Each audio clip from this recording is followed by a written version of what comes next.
Yahweh written down, and his name occurs many, many times after that verse as well. So what does this mean in Exodus chapter 6? The name of God is very important, of course, in the promise that he will make, the promise that he will fulfill, all being bound up in the truth of his character. And it's quite dense in the reading about the name of God in the start of the book of the Exodus, chapter 3, chapter 6, and understanding who he is. And that's because of this fulfillment of the promises to Abraham that was going to be evidence of God's truth and his existence when he brings Israel out of the land. Well, as we look through the chapter 6, you probably know that from verses 6 to 8, there are 7 I will promises, which is bound up together with that name of God.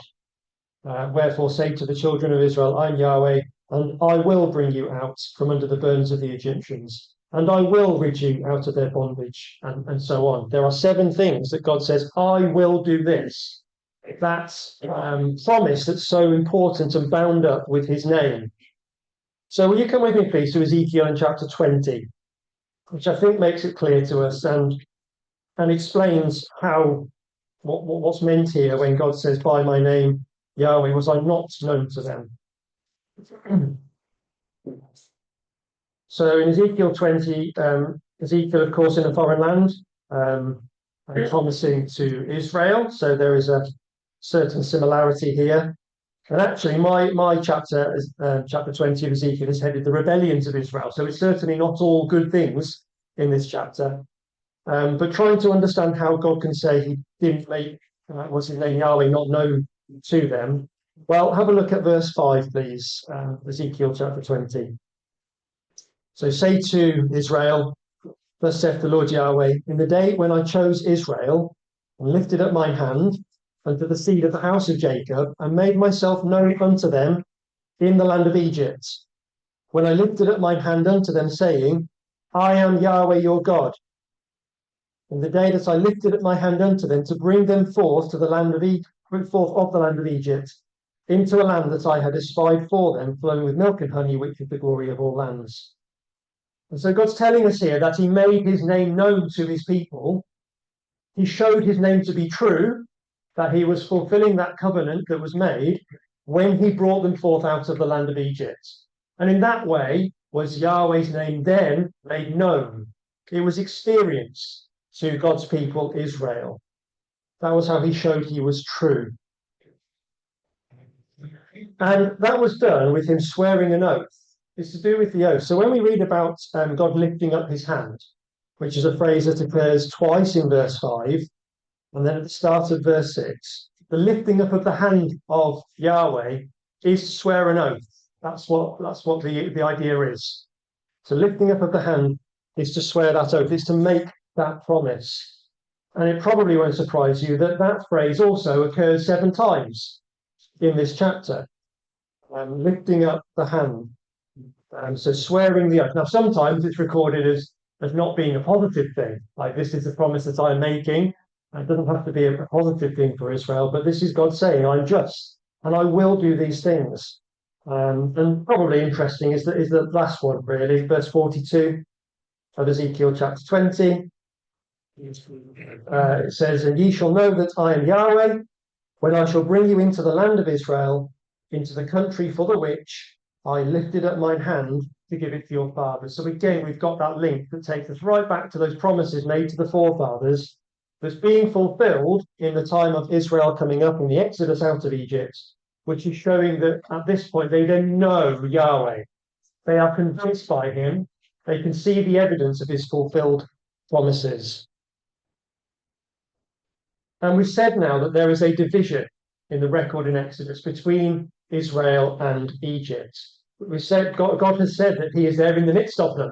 He's separating out his people with the pagan wickedness of Egypt. And I think that's very interesting because we've read this verse before earlier today. But in Exodus chapter 7, verse 4, we read, but Pharaoh shall not hearken unto you, that I may lay my hand upon Egypt and bring forth mine armies. We also read in the record in Exodus in chapter 9 and verse 15 Now I will stretch out my hand, that I may smite thee and thy people with pestilence, and thou shalt be cut off from the earth. And that's talking about the hail. The Yahweh's hand is being used to bring the hail upon the Egyptians as well. And in chapter 12 and verse 29, similarly, which is relating to the firstborn now. It came to pass that at midnight Yahweh smote all the firstborn in the land of Egypt, and the firstborn of Pharaoh, and so on, and the smiting action you can imagine there with the hand as well. So you've got God's hand on the one hand, we might say. On the one hand, you've got the goodness of God and the mercy of God, which is where he raises it to swear an oath to his people. I will be your God, and I will fulfill my promises. But on the other hand, same hand, you've got the severity of God in bringing destruction upon the Egyptians. And you can see the hand comes up time and time again, actually, in the record of the plagues, whether it's God's hand or Moses' hand or Aaron's hand performing the work of God. The hand comes up time and time again. And we've seen this leprous hand. We've glossed over it today, but the leprous hand is there in the record in Exodus. That convincer to prove that Yahweh has the strength in Exodus chapter 4. In Exodus chapter 4 and verse 6, Yahweh says to Moses, put now thine hand into thy bosom. And he put his hand into his bosom. When he took it out, behold, his hand was leprous as snow. And then put it back in again and it will be healed. So that same hand is showing the two sides of God's character. The goodness in swearing the oath, but the severity upon the enemies of Israel, the Egyptians who are persecuting them. And that opens up with a little key, doesn't it, to the other convincers that we have. That we've got the rod turned into a serpent, pointing forward to the way that Moses was going to be able to control and dictate the things that were going on, controlling Pharaoh. And then you've got the water that was going to be poured out on the earth and turned into blood. And again, you think about the way that the Egyptians revered that river. It meant everything to them. And yet there was going to be control over their paganism.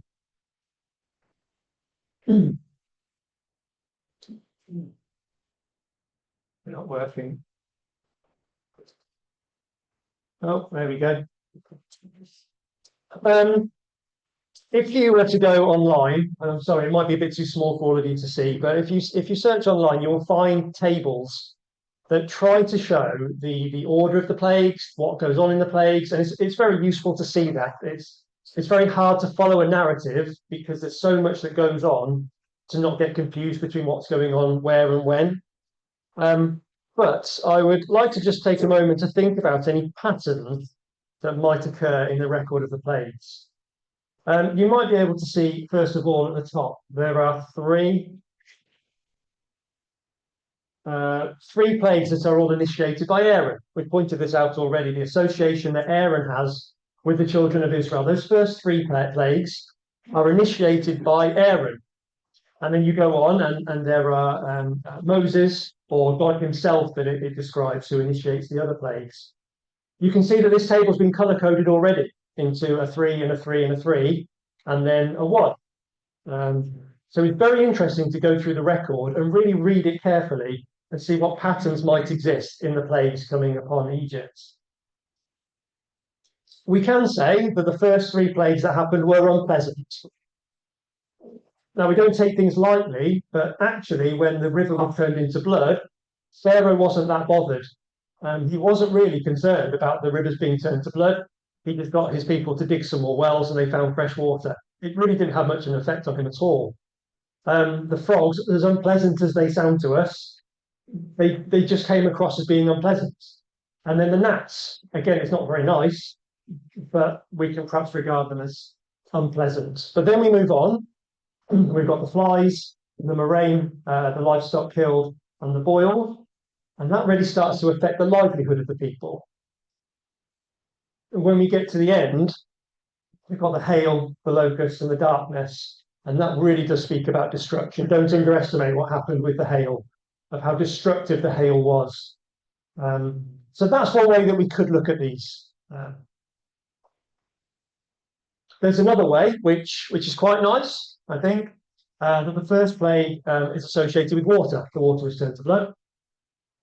Then there were the frogs that came out of the water onto the earth. and then there were the gnats that were, of course, in the air. And then that cycle, you can make it repeat. So the flies came, and Pharaoh had been informed that this was going to happen while he was standing at water. The livestock were killed, something on the earth, and the boils came as a result of ash being thrown into the air. And then you've got the hail, and in Psalm 78 we read about not just hail but frost. So we've got the water association there. We've got the locusts that devoured the things that were growing on the earth, and the darkness, of course, was in the air. If you go through the record, and before looking at this a bit more closely, I kind of thought it was that Moses goes before Pharaoh. Moses says to Pharaoh, do this, let my people go, otherwise something will come upon you. And Moses leaves, and the plague comes upon them, and then eventually it stops, and then that process repeats 10 times. It's not like that at all. And you need to carefully read it, really, because the dialogue is not consistent throughout all of the 10 plagues. And it runs more as a continual narrative rather than a repetition. So I've called it if otherwise, but this is where Moses goes before Pharaoh and says to him, you need to let my people go, otherwise this will come upon you. So it's the sort of choices that Moses gives to Pharaoh. And you can see there's no real pattern there. It happens as God appoints Moses. You can also think about the way that Moses actually, the number of times Moses actually speaks to Pharaoh at all. So the Nile was turned into blood without any warning. That came as a previous addition to what had happened before, when Pharaoh didn't believe that Moses was there for saving the people. When Moses tried to show Pharaoh by changing the rod to the serpent, and then the water is turned into blood. It comes with the previous. The gnats come straight after the frogs. They're alongside it. They're joined together with it. And similarly, as you go through, you've got the boils just come after the livestock, and then Moses goes into Pharaoh and tells Pharaoh that the hail's coming. He doesn't say, "Let my people go otherwise." He just says, "Hail's coming." And again, similarly towards the end, with the final three, and you can see perhaps that there is an increase in intensity there. That they're going to keep coming regardless of what Moses is saying. Also thinking about what Pharaoh actually does. How many times or when does Pharaoh call Moses? Because he needs to speak to Moses about this and get this sorted out. When it's on those occasions. So I think after each of those occasions with the plagues, that's when Pharaoh calls Moses and Aaron and usually says, "You need to stop this, please, can you stop it?" And again, you can see an increase in intensity. Indeed, you can see an increase in intensity generally as you go through the 10 plagues. But I'm not wholly convinced by the patterns that we can try and pick out. If they satisfy you and you like those patterns, because we do like the patterns to be seen, that's fine. I'm not wholly convinced by those patterns. And I think I'm going to suggest that this is perhaps a reason because of this God that's on the screen. So Apep, the ancient Egyptian deity of chaos. Actually, Apep was a manifestation of chaos, which was just a thing. As far as the Egyptians believed, for their creation, chaos was there, and then order came along and set structures and got things set up. So chaos is the enemy of the Egyptians. Chaos is something that must be kept away. We can kind of see it in the way that the Egyptians lived. They were a very clean people. They washed a lot. The priests of Pharaoh shaved a lot to try and make sure that they weren't infectious. You look at the buildings that they're famous for, how accurate they are. They were a precise people. They liked order. So why should God bring plagues upon them in a particular sequence? Maybe God's saying to them, actually, I'm going to undo everything that you believe. You believe that chaos existed, and then there was order that came in creation.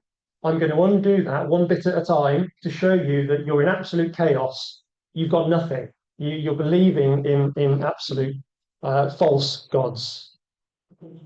So chaos, or apet, and the manifestation of chaos, was a snake. I wonder where they may have got that idea from. But you might see that in that family tree of the gods, apet is supposed to be the sibling. I was going to say brother, but I'm not sure about the genders, and I think they get mixed up a little bit as well. But the brother of Ra, Ra was the sun god, so that's where apet, chaos, fits into the Egyptian family tree of the gods. Now, I appreciate that's quite small. I've taken some words there from worldhistoryedu.com, which kind of outlines what apet was. And I've highlighted some of those words up there, which jumped out at me as sort of being associated with what we read about with the plagues. Apet was an ancient Egyptian deity of unbridled anarchy and fear evil, a staunch opponent of Ma'at, which is order. Apet often appeared in the form of a gargantuan snake or a deceptive serpent. Although he resided primarily in the underworld, ancient Egyptians believed that the Lord of Chaos's tentacles were far-reaching, all the way to the land of the living. Throughout the ages, Apet was most known for his nightly battles with his arch-rival Ra, the sun god. He was usually depicted as a serpent or a yellow snake, or in some cases, a lizard or a crocodile. The Romans, on the other hand, referred to Apet as he who was spat out. The epithet runs parallel with his origin story found in a different text, which states that Apet was born out of the saliva of the goddess Nea, who's venerated as the creator goddess of everything in the universe. Additionally, she was primarily in charge of wisdom, motherhood, water, childbirth. Think about the last plague, war, etc. It's also believed that earthquakes and thunderstorms were the result of Apet's movement in the underworld. Apet had long and powerful coils shaped like sandbanks that he used to immobilize Ra's sun boats, with a reference there to the Nile and how important that was in the underworld. Shortly after this, Apet would swallow Ra. This happened around the time of sunset. However, Ra always put up a strong fight. With the help of friendly gods and goddesses, Ra fought his way out of Apet's belly, emerging victorious and bright as the morning sun. You can see how devastating 3 days of darkness would be to the Egyptians because of that belief.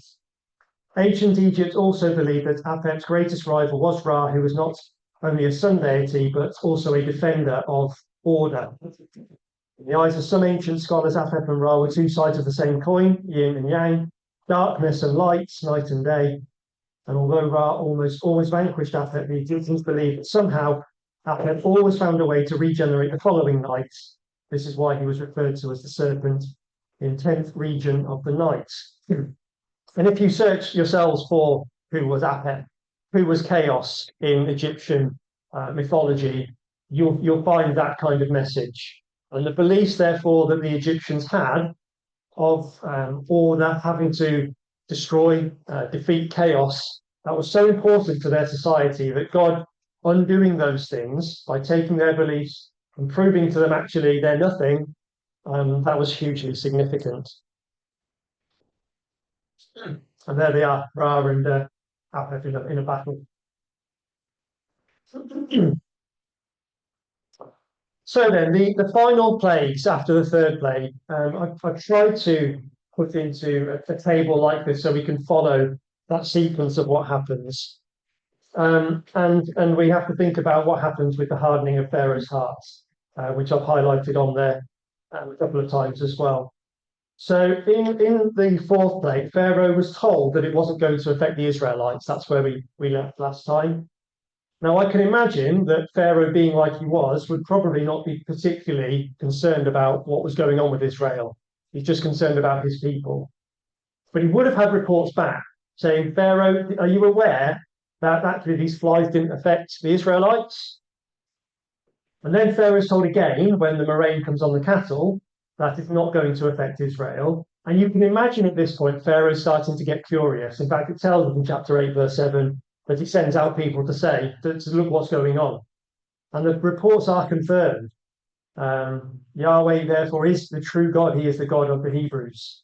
When the boils come, there's no warning for the boils. They just come. and Pharaoh's priests are unable to remove the boils. In fact, they're inflicted by the boils, which means that Pharaoh's own priests, his magicians, priests as they probably were, they are now ceremonially unclean. And again, from what the Egyptians believed and what they held as being important, that was terrible. He's lost his priesthood. There is none there standing alongside him.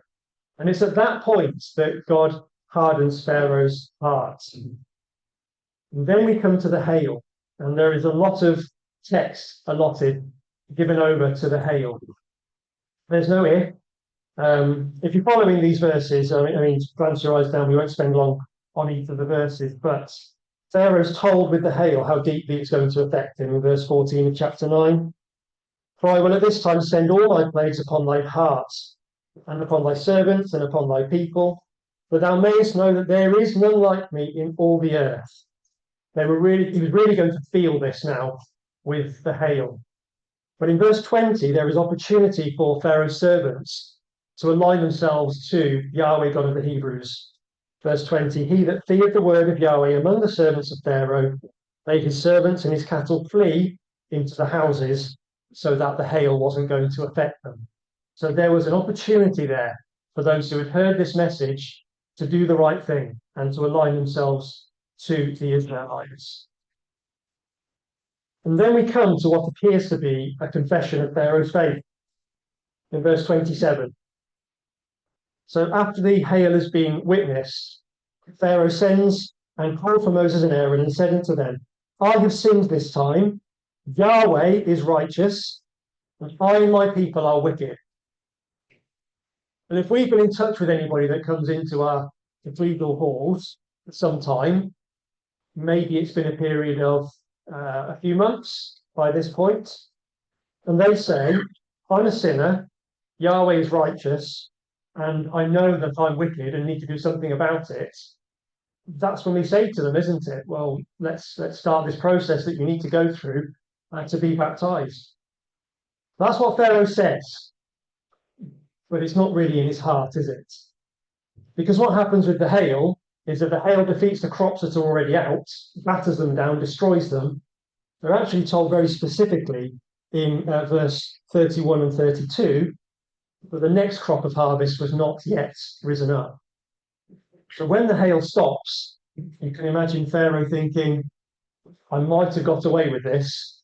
Maybe I've been a bit hasty in calling Moses and saying, okay, let's do something about this. Well then, unfortunately for Pharaoh, the locusts come. So of those crops that had remained from the hail beating them down, the new crops that grow up, the locusts devour. They devour the lot. So there's no food. What Joseph had done is completely undone. Egypt has got nothing. Those servants of Pharaoh that were loyal to him want to get rid of Moses. They say in verse 7, how long shall this man be a snare unto us? Let them go, that they may serve Yahweh their God. Knowest thou not yet that Egypt is destroyed? They can see that's it. Egypt's days are numbered. They haven't got food. They really can't survive, can they? And Pharaoh says in verse 17, he calls Moses and Aaron, now therefore forgive, I pray thee, my sin only this once, and entreat Yahweh your God, that he may take away this from me, this death only. Let God do this just this once, he says. It's not what he means. It's not in his heart. He's saying the right things, but it's not what he means. And at this point, you can see from what I've highlighted on the table, God himself is hardening the hearts of Pharaoh. The occurrence in 9 verse 12, that's with the boils where God hardens Pharaoh's heart upon the screen, third row down. That, I think, is the first time that God hardens Pharaoh's heart. His heart is hardened previously, and there is reference made to the fact that God would harden Pharaoh's heart, but it's actually at the end of the boils that God now hardens the heart of Pharaoh. What would have happened if Pharaoh had let the Israelites leave before this kind of time? You'd think probably in a normal kind of situation that would be temporary. the might of Egypt would not be happy to let Israel go. They'd probably want to go and get them back. And then the history, the religion, the gods of Egypt, they would still be held up there. These are the gods that we as Egyptians believe in. There would be no way that they've been disproven to be true. Running through the rest of the sequence, I think it showed that to any who was going to be discerning as they were observing these things. And also what we see here is that having these plagues come upon the Egyptians gave them an opportunity for true repentance. They could see the power of Yahweh, God of the Hebrews, and they had opportunity to repent, as we have with the servants that we mentioned. They had opportunity to get them in, the crops in, the animals in from outside, so that they wouldn't be destroyed. Well, the judgment wasn't just upon Egypt themselves, but the judgment was also going to come upon the gods of Egypt, which is why we've got Egyptian creation undone by the hand of God.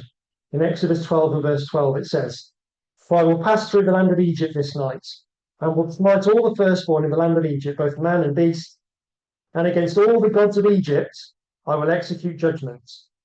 I am Yahweh." So it's against the gods of Egypt that Yahweh was also standing against. He was battling against them, mythical as they was. In the sight of the Egyptians, that's who was fighting, and Yahweh was going to be victorious. In chapter 9 and verses 15 and 16, we read, "For now I will stretch out my hand that I may smite thee and thy people with pestilence, and thou shalt be cut off from the earth. And in very deed, for this cause have I raised thee up, for to show in thee my power, and that my name may be declared throughout all the earth." And it goes back to those objectives that we spoke about as well earlier. So we mentioned the hardening of Pharaoh's heart, and then we get to a point where there is no further warnings coming, where the last few plagues just come. The destruction is going to come upon Egypt now. The time has gone for them that they could have repented, and now God is just going to show his mighty hand in defeating those gods of Egypt. And so, as we said on a previous slide, there's no warning for those final few plagues there. They simply come upon Egypt. Doesn't God, though, harden all of our hearts, in a sense? Because when we breathe our last breath, we've had opportunity, and at that point our heart becomes hardened.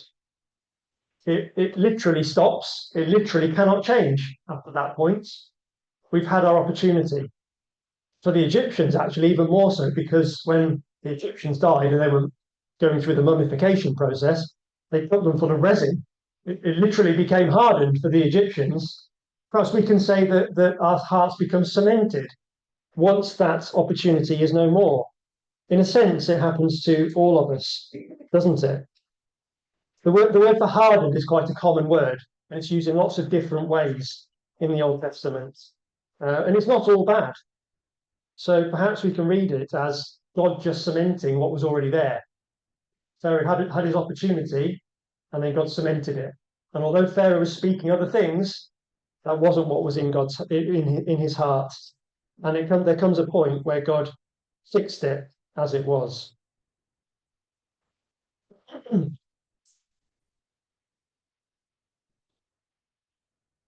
I'd like now then to turn to the second letter of Timothy, please, and chapter 3.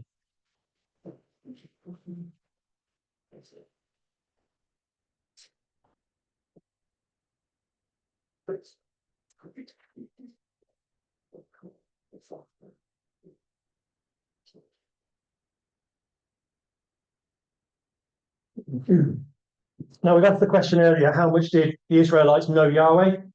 How much had they remembered him while they were in Egypt? In the second letter of Timothy in chapter 3, there's a warning given at the beginning. Know this, that in the last days perilous times shall come. And that's a peril that's going to come upon the ecclesia. And so we can see the similarities between our time and the Israelites in Egypt. They were living in a time of peril for the truth, and we now live in a time of peril for the truth, danger for the truth. They had been absorbed into Egyptian society, and we've got to be very careful, haven't we, that we also are not absorbed into our Western, very liberal, very humanist society. And so we can understand why Paul is drawing out the parallels here when he writes to Timothy in the first century in a Roman society, which was very similar to both. And we come down to verse 8. And in verse 8 we read, "Now as Jannes and Jambres withstood Moses, so do these also resist the truth.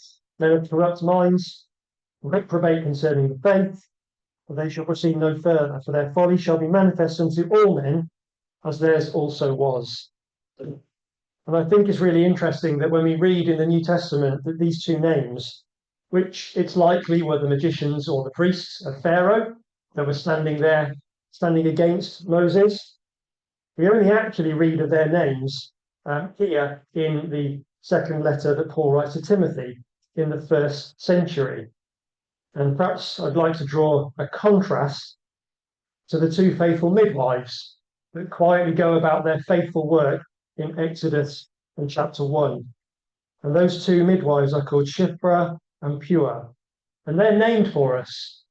Their names are recorded for us for that faithful work that they did. For the magicians in Egypt, their names weren't recorded until we get to this time where we are told that they are foolish. They shall proceed no further, their folly shall be manifest unto all men. And so, in the same way that the magicians and the priests of Pharaoh, Pharaoh himself, stood in the end looking like a fool, so too we align ourselves with Christ and with God, so that we stand on the side of good and right and righteous. And any who are not willing to pay attention to the signs around us and the troubles within the brotherhood as well, they will be on the side of folly, stubborn, hard-hearted, and unwilling to listen and to amend their ways. So Pharaoh was just words in the end and no substance. There is a verse in Romans that you might know, Romans chapter 9, which also explains this hardening process of the heart of Pharaoh. Romans chapter 9 and verse 14. "What shall we say then? Is there unrighteousness with God? By no means. For he saith to Moses, I will have mercy on whom I will have mercy, and I will have compassion on whom I will have compassion. So then it is not of him that willeth, nor of him that runneth, but of God that showeth mercy. For the scripture saith unto Pharaoh, even for this same purpose have I raised thee up, that I might show my power in thee, that my name might be declared throughout all the earth. Therefore, he hath mercy on whom he will have mercy, and whom he will, he hardeneth."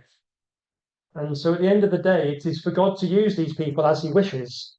But I think going through that narrative, we can see that there is a sequence of events that takes us to a point where Pharaoh's had opportunity, and at that point, God says, no more. That's it. That's the end.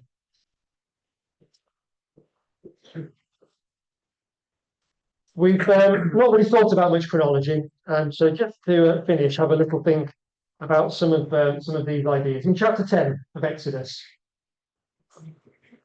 which goes back to our first address, really, it shows the separation, the distinction between Israel and Egypt by the time they get to the end. This is the separation that we get.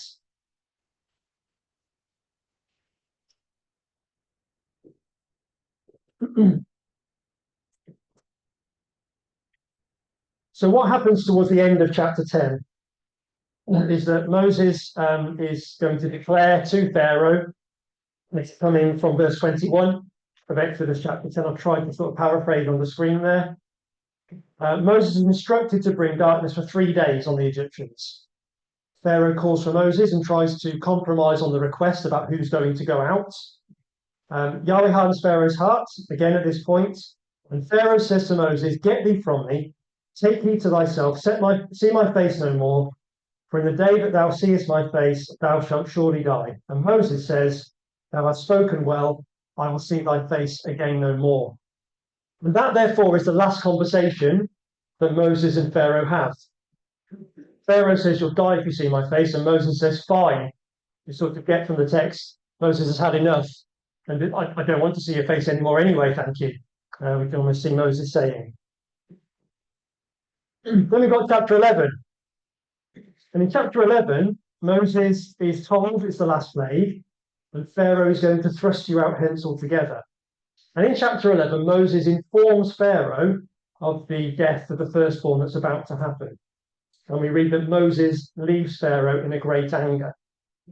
Well, I'd suggest that that chapter has got to fit into what happened in chapter 10, because they were not to see each other's faces again. They didn't want to see each other again. And so that chapter 11 fits into chapter 10.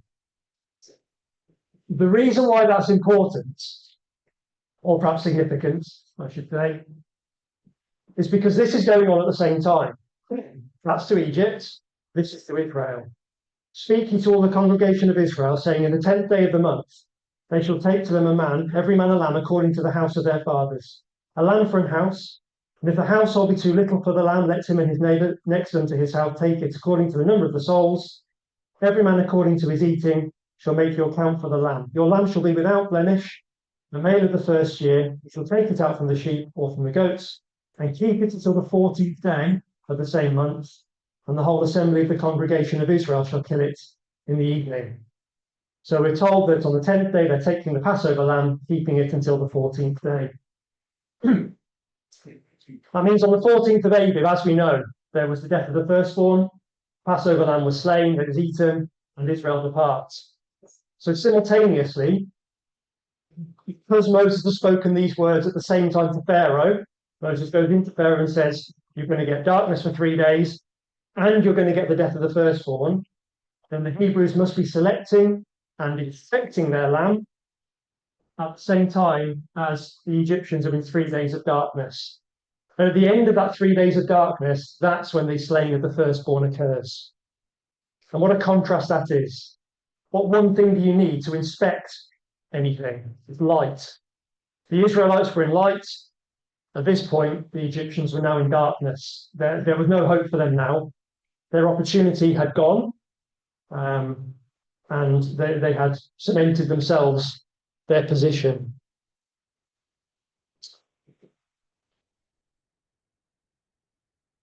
And so Israel depart from Egypt. We had 3 objectives: that the Egyptians will know that I am Yahweh, and they did by the end. Israel were brought out of Egypt by remembering the promises that were made to Abraham, God fulfilling those promises and bringing them up.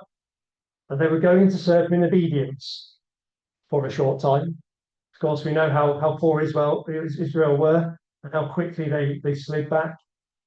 But they also knew that their God was the true God. It was Yahweh.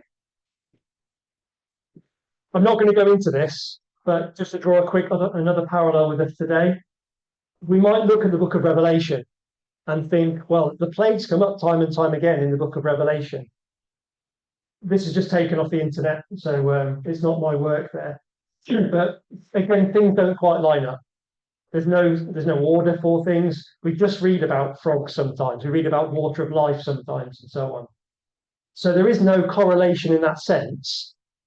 But what there is a correlation between is that the book of the Revelation is giving us warnings of things to come. Warnings about destruction that's going to come, followed by salvation. And that's exactly what the plagues were there to do as well. They were to warn, they were to destroy, so that salvation could be brought upon God's people.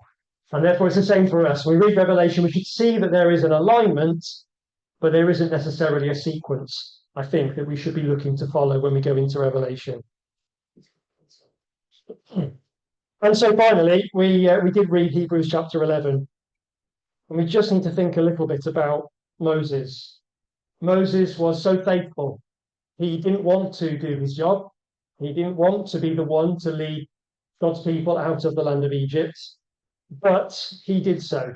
And he was a wonderful leader and a faithful leader who had the encouragement of Joseph, as we said, going alongside him. I find the picture a little amusing, that when the Israelites were told to leave in haste, Moses was told, by the way, you've got to go and fetch the coffin of Joseph and carry that as well.